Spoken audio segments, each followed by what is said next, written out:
Welcome back to the channel. In this video, I'm going to be talking about a few things. I'm going to be talking about USAID.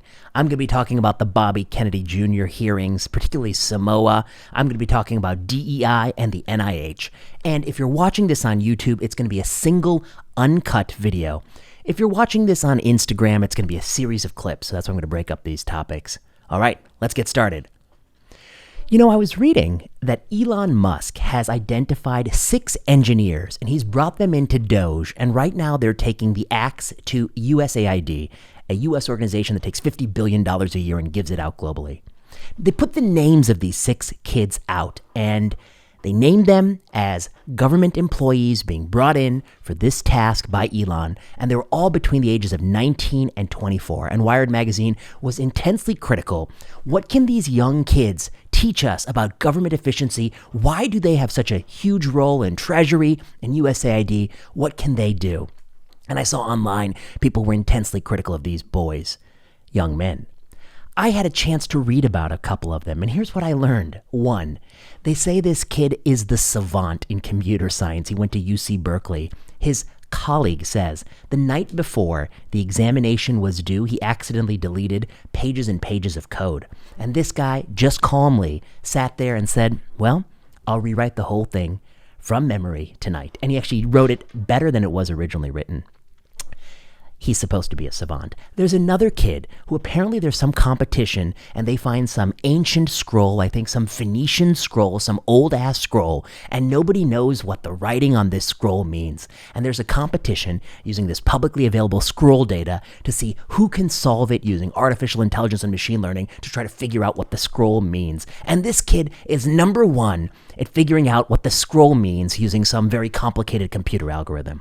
So these aren't just 6 ordinary kids, okay? These aren't 6 ordinary young men. These are 6 extraordinary young men who are Elon's go-to engineers, who probably are the most capable computer science engineers. And I see the media likes to criticize, what can they possibly tell us about government efficiency? Well, here's the answer. Probably a lot, actually.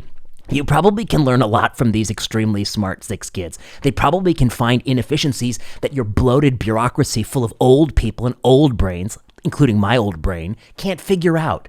You see, I've learned more in my career from a smart young person than I've ever earned from somebody who's been doing the same job for too long without thinking creatively about it. It's often the youngest minds who are the freshest to the topic who have the most insights they can offer. And of course, what do computer scientists know about waste? I don't know. They can do things that you can't think about doing. For instance, they could take every single document that's being processed in the federal government, and they could ask how many eyeballs look at this document using computer logs of how often the documents are accessed and looked at. And they can find which form numbers are the least looked at documents. Perhaps there are even some forms that are literally not looked at by anyone ever. If you find forms that are not looked at by anyone ever, that might be a great place to identify waste. Maybe we shouldn't make people produce those forms, and maybe we shouldn't collect those forms because ain't nobody looking at those forms. I don't know. These young people probably can do that shit. You know what else they can do? They can probably look at complex processes where something is being permitted or granted or approved, and they can see which of the steps in this process is the slowest step, which is the rate limiting step for allowing this process. And they can identify that on a large scale, and we can say, hey, if we invest money in these bottleneck processes, we can actually improve efficiency, I don't know, 10-fold, 100-fold. In short, I don't know all the things they can do because they're smarter than me. Okay, these are these young, smart computer scientist kids. And to me, it's baffling to see so many people in the media say that somehow Elon is doing the wrong thing by picking the brightest 6 young minds. In fact, I would encourage government to more often pick young people and elevate them. In fact, I saw someone nicely point out that in the past, in the generation of Einstein and Feynman, that often young people were the ones given a lot of autonomy early, and their most seminal and important scientific discoveries were often made in their mid-20s. See, I'm an older person. My brain has stopped working. I ran out of good ideas a long time ago. I don't begrudge the young people for continuing to have good ideas. I encourage it. And when possible, I like to learn from young people.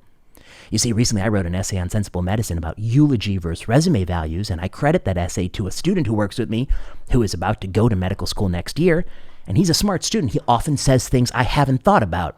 And instead of being angry with him, I say, hey, keep talking, kid. I'm learning something from you. And I try to learn from him because that is a good attitude. I think if you want to run any organization or any team, you can actually gain a lot.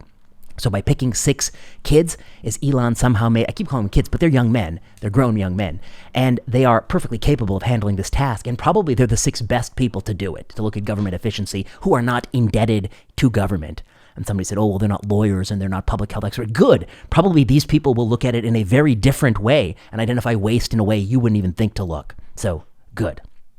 Unelected. Unelected. I said that twice because I'm going to be clipping these videos. And so if you're watching on Instagram, the full video is on YouTube. Unelected. People say Elon Musk is unelected. Nobody voted for Elon. Why does he have any role in the federal government? Well, let me let you in on a little secret. When you vote for the president gets to appoint people. And yes, some of those people are confirmed by the Senate. But did you know that the majority of the people the president picks to do the tasks of government are unelected? Oh my God. Is that true? The majority, thousands of people, I believe something like 7,000 people are picked each year by the president to do jobs, are unelected. Some of the people complaining that Elon is unelected are themselves unelected by the last guy. And they had some bullshit office, okay? So to me, to criticize him because he's unelected is the dumbest criticism I've ever heard in my life. He was not only elected, Trump was elected, and Trump was going to pick Elon to do all these tasks. How might you have gotten a clue that that would happen? Well, I don't know. He kind of just stood next to him at all the rallies and introduced him all the time. He also stood next to Bobby Kennedy a lot. So you might get a clue that Bobby Kennedy might have a role in the administration. Surprise, surprise, they do. And so that they're unelected, that's not a salient criticism. Now, if you want to say what he's doing doesn't make sense, he's wielding a sword, not a scalpel, that's fine. But don't keep saying this unelected nonsense. Now, what is he doing?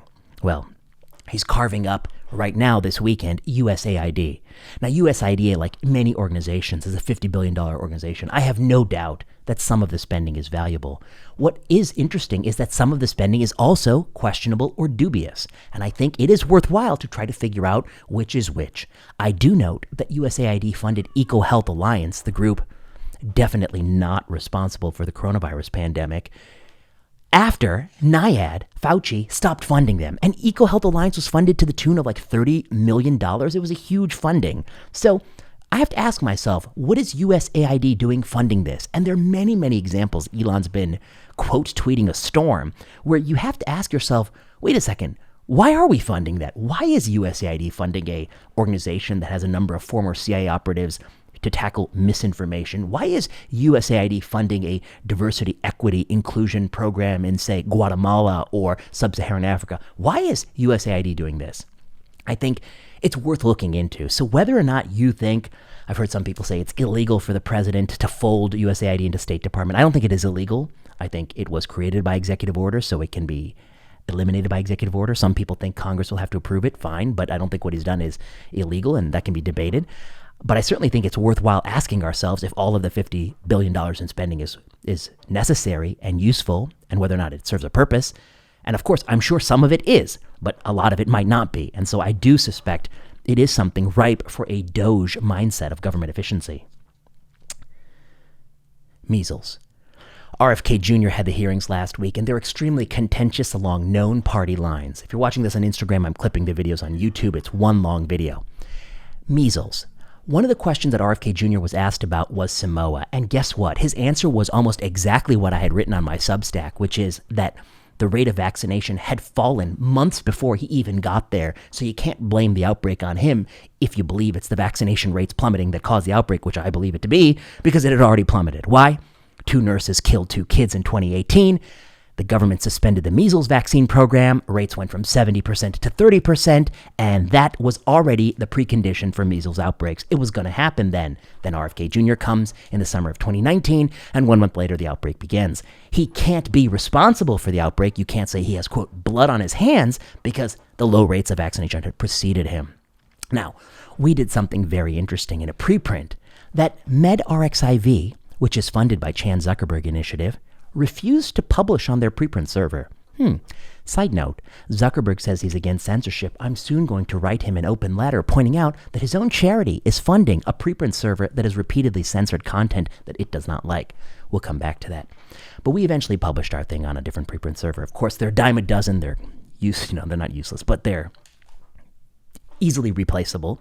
Well, my research team did something that no news organization did, which was we looked to see if he's blamed only in retrospect or contemporaneously. We assembled every single peer review article about the Samoa measles outbreak that appeared in all of the medical journals, and also every single news article. And we got articles by 2019, 20, 21, 22, 23, 24 to the present day.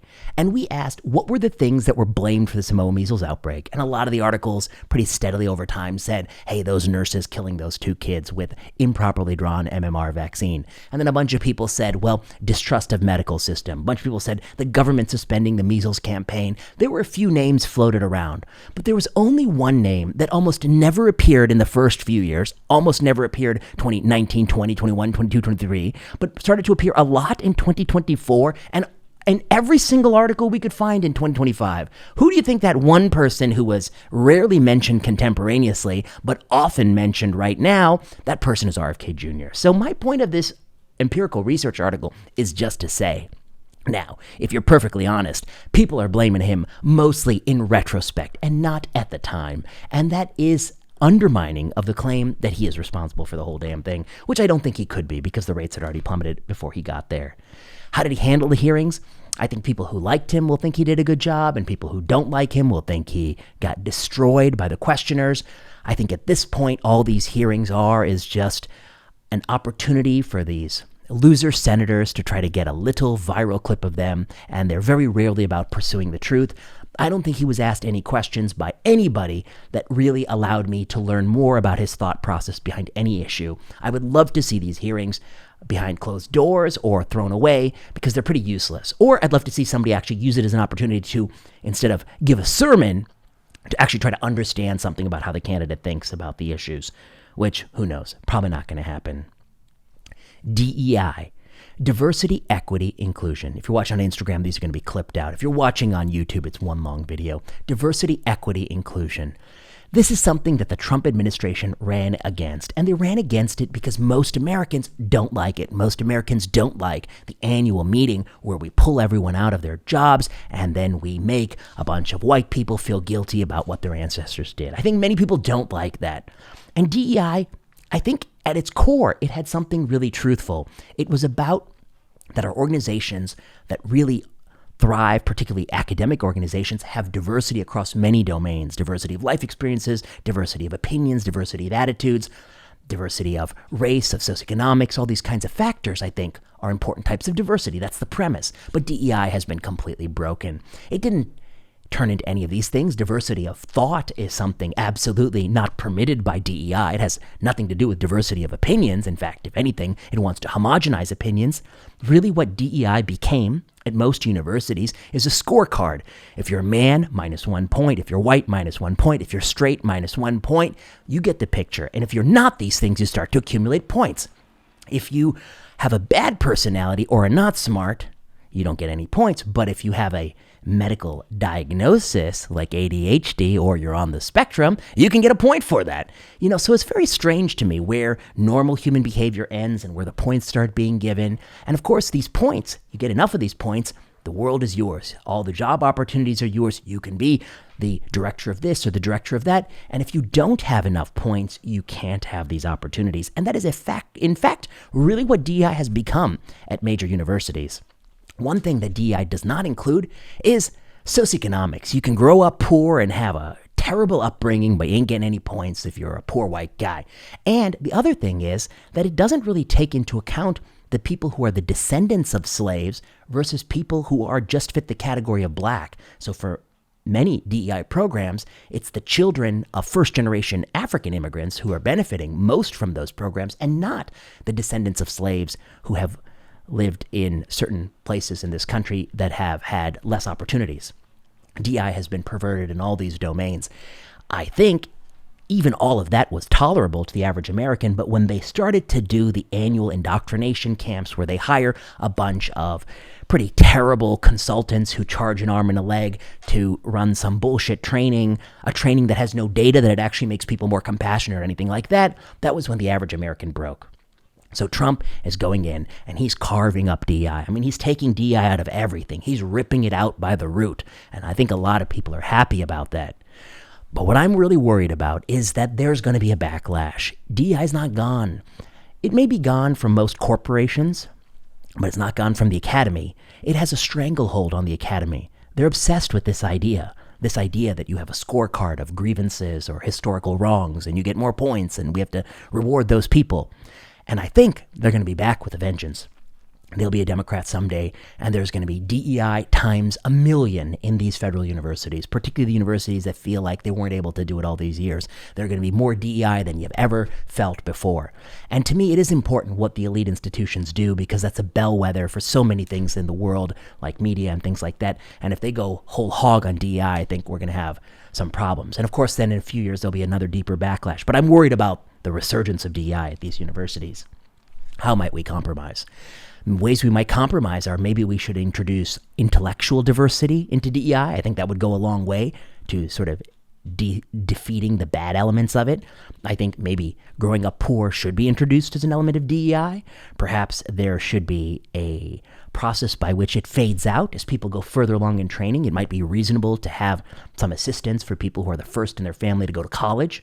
But if you're talking about going from associate professor to full professor, maybe at that point we should judge you based on merit alone. I mean, we're way down the road here, okay? We don't need to be reintroducing these kinds of concepts. I think many may celebrate DEI being gone for now, but it isn't gone. It's just lying dormant, and it's going to come back and spring up in universities and be 10 times stronger. And I personally am not looking forward to completing all those new modules. Oh, I have one last thought. A simple way to get rid of it. There should be a rule that says universities cannot make you, and employers, they can't make you do any module or any training that hasn't been shown to accomplish the stated goals. So if you do a privacy module, but you've never proven that by completing the module, I'm actually better at abiding by privacy rules, or an ethics module, or a diversity module, or any module, if you haven't proven that it actually achieves the stated aims, you got to delete that module. That's what I think should happen. Once you have that simple rule, we can get rid of all that bullshit. NIH. I see people are crying that the NIH is not giving them grants. I've never seen a group of people who simultaneously complain so much about how horrible the process is of grant giving, but they also don't ever want to see it reformed. These scientists are really complainers. I mean, I've never seen them complain so much. One, I think there's a tiny subset, a fraction of science that actually does advance scientific knowledge. But for a lot of science, a lot of what NIH funds, it's a job program for upper middle class people. I mean, that is what it is. Retrospective chart reviews that are not reproducible, experiments that cannot be reproduced in another laboratory, initiatives that make no sense at all, taking homeless people who don't have houses and screening them for a cancer where the randomized trials in that cancer have failed to show a survival benefit, so they don't even work in a rich population, let alone a population that has deeper problems. There's so much NIH grant funding that's so broken. And the process is so onerous. Every one of these scientists says it takes so long to write these grants, 60-page grants, 80-page grants. It takes so much time and effort, and yet they don't want it to change one bit. Think about how crazy that is. Let me tell you how you can change it very simply. $200 million. You randomize $100 million into the current study section bureaucracy hellscape. Another $100 million, you have a modified lottery. You take the applications and you just say, are these from reputable universities? Are there no more than 12 spelling errors in the document? Some basic de minimis threshold of like, this looks roughly competent. And then you randomly pick winners in this pool. And then you follow these two stacks out 5 years into the future, 7 years into the future, and just measure citations and publications and where the paper is printed, and then even blind reviewers to score random papers in terms of the merit for those who are critical of those metrics. I'm also critical of those metrics, but here's my point. If all the metrics are identical, if the blinded reviewers say, hey, these two piles of papers look roughly the same, then we can agree that the study section method is a costly, bureaucratic, time-consuming method that serves no purpose because it ain't better than randomly picking from the pile. And the moment you show randomly picking from the pile is just as good, here's what you can do. Instead of 60-page application, you only need to write half a page or 1 page, because why waste your time writing? Because it's randomly picked anyway. And the moment you have that process in place, randomly picking short applications, you have gifted scientists millions of hours of their lives back. It is astonishing to me to watch scientists fight tooth and nail to defend the current system, and they act like they were about to be funded from the study section. The study section is capricious. It's not going to love you back just because you love it. There's no guarantee it's going to love you. So I don't know why they're fighting to defend the study section. The last topic. There's a new pain medicine that was FDA approved, and it just came out. And it was done for people who were undergoing 2 types of surgery, like a bunionectomy and another abdominal surgery, and they were taking a short course of pain medicine. And the FDA allowed them to do a 3-arm randomized study. They had one arm where they received the novel pain medicine, another, and it's non-opioid pain medicine, another arm where they received Vicodin, 5/325 every 6 hours, 5/325 every 6 hours, and a third arm where they got placebo, the good old sugar pill for pain medicine. And then they followed this study out, and the new drug does better than sugar pill, and it does roughly the same as that 5/325 Vicodin every 6 hours, although I didn't see any non-inferiority testing, so I'm not sure you could actually say it's no worse than that drug. Few thoughts. Number one, look how shitty this FDA is. They allow people who undergo a painful surgery, who are in pain, to get sugar pill. How can you have a placebo control in this? Are you out of your goddamn mind? That's actually people enrolling in this study who are going to be in pain. They're going to be in pain. They're taking placebo. Which patient is being bamboozled into this? I would tell you to go fuck yourself if you have a randomized study where I'm undergoing something painful and you're not going to give me any pain medicine. You're going to be sugar pill. I would tell you to go fuck yourself, and I would try to hunt down the IRB people who did this and file a complaint that this is an unethical study. So I don't know why the FDA even allows that, number one. Number two, 5/325 of Vicodin. That's the lowest dose of Vicodin. And every 6 hours is not how it's given. It's given every 4 to 6 hours. FDA continually allows these companies to handicap the control arms. That's not an acceptable dose of Vicodin. Also, is it as good as 10/325? Or what if I was just able to take the 5/325 a little bit more frequently? And then the third point is we know nothing about the long-term effects of this drug, how it's going to work beyond this short-term post-operative study. Would I have given it FDA approval? Probably not. I think this is the problem. You got a novel class of anti-pain medicine. You have no idea what the abuse potential is or what the synergies are with other drugs of abuse, and you're going to prove it based on this flimsy study where one arm literally got nothing and they had to suffer, and the other arm got some low-dose Vicodin. To me, it's the problem. The problem is that we allow this kind of garbage to come from the FDA, and no one's doing anything about it. And when you finally get people talking about holding drug companies to rigorous standards, you get all this pushback that we don't want to do it. We're just going to wait. We just need we just need another Bob Califf in there, somebody who just knows how to use that rubber stamp. That's the kind of rhetoric you hear, and that to me is disappointing. All right. If you like this video, you know what to do. Like, subscribe, comment, leave a message below. I'll be back with more videos, and I'll try to clip these and put these out on Instagram and on Twitter. Until next time.